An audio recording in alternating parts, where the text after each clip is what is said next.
Globally competition है हिंदुस्तान के निकट आने की। हमने विदेश विभाग ने पहले काम ऐसा किया कि दूरी बनाए रखो, क्यों? तो भाई हमारी चलेगी। आज मेरी स्थिति ये है, अब देखिए एक घटना मैं बताता हूं। मैं इजराइल जा रहा था, तो सभी ये जो बुद्धिमान लोग होते हैं ना, जो इस दुनिया में बड़े हुए हैं, मुझे एडवाइस करते थे कि साहब इजराइल जाते हैं तो पैलेस्टाइन जाना ही चाहिए। भारत में सेकुलरिज्म का अर्थ यही है कि अगर आप हनुमान जी के मंदिर गए तो शाम को इफ्तार पार्टी करनी पड़ेगी। ये ऐसी साइकी बनी हुई है जी। तो मैंने सोचा भाई मैं स्टैंड अलोन यात्रा करूंगा, इजराइल से अकेला जाऊंगा, इजराइल से वापस आऊंगा, मैं पैलेस्टाइन नहीं जाऊंगा।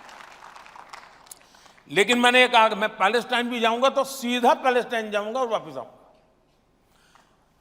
मैं ये क्लब करके हमारे देश के सेकुलरिज्म की जो विकृतियां हैं, मैं उसका शिकार नहीं होने वाला।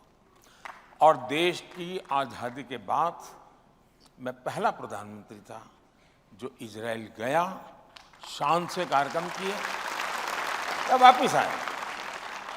2-3 महीने के बाद मेरा पैलेस्टाइन का कार्यक्रम बना, तो मैं सीधा पैलेस्टाइन गया। तो वहाँ पर जाते समय लॉजिस्टिक प्रॉब्लम था, मुझे हेलीकॉप्टर की ज़रूरत थी।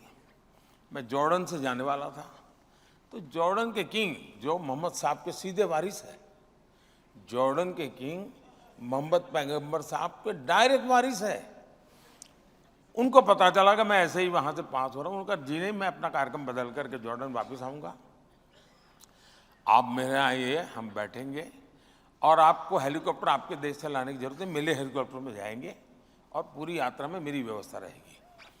जॉर्डन के किंग एक ऐसा प्रधानमंत्री जो कुछ दिन पहले इजराइल जाके आया हुआ है। इतना ही नहीं, मैं जॉर्डन के किंग का हेलीकॉप्टर में जब जा रहा था पैलेस्टाइन, तो इजराइल के 6 विमान उनके एयरफोर्स के, वो उसको एस्कॉर्ट कर रहे थे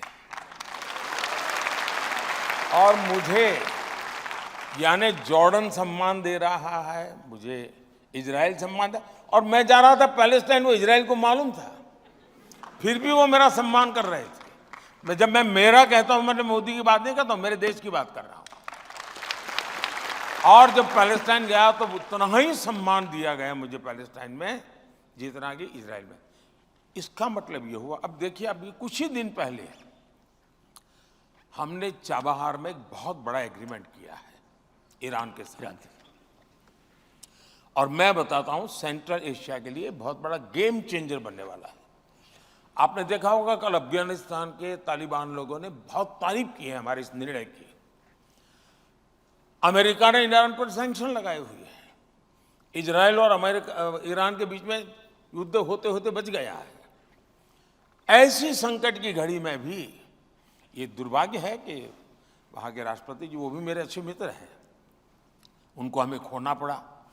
और मिस्टर रईस जो जिनका अभी एक्सीडेंट में मृत्यु हुई, उनकी पत्नी भी हमारी अलीगढ़ यूनिवर्सिटी के साथ उसका बहुत अच्छा निकट संबंध है, यानी जीवन संबंध है।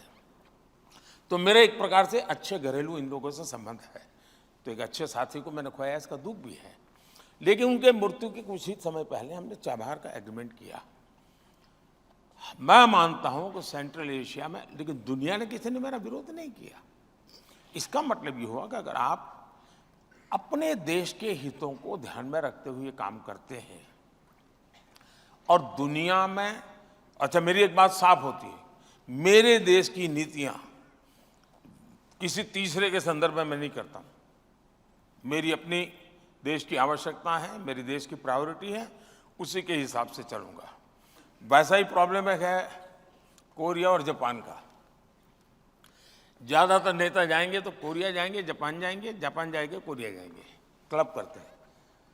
उनका कहना ये हमारा इंसल्ट है, आप अकेले क्यों हमारे साथ नहीं? मैंने कहा ठीक है, मैं आता हूँ। मैं कोरिया अकेला गया, बाकी 10 जगह पर जापान नहीं गया। जब जापान गया तो कोरिया नहीं गया। उनको मैसेज जाता है, हाँ यार ये इंसान को समझ है। तो मैं, दुनिया जो खींची रहती है और बड़ी बारीकी से इन चीज़ों का मैं अध्ययन करता हूँ। मैं घिसी पीटी एडवाइस पर चलता नहीं हूँ जी। और उसका परिणाम है कि आज दुनिया में भारत की जय जयकार हो रही है।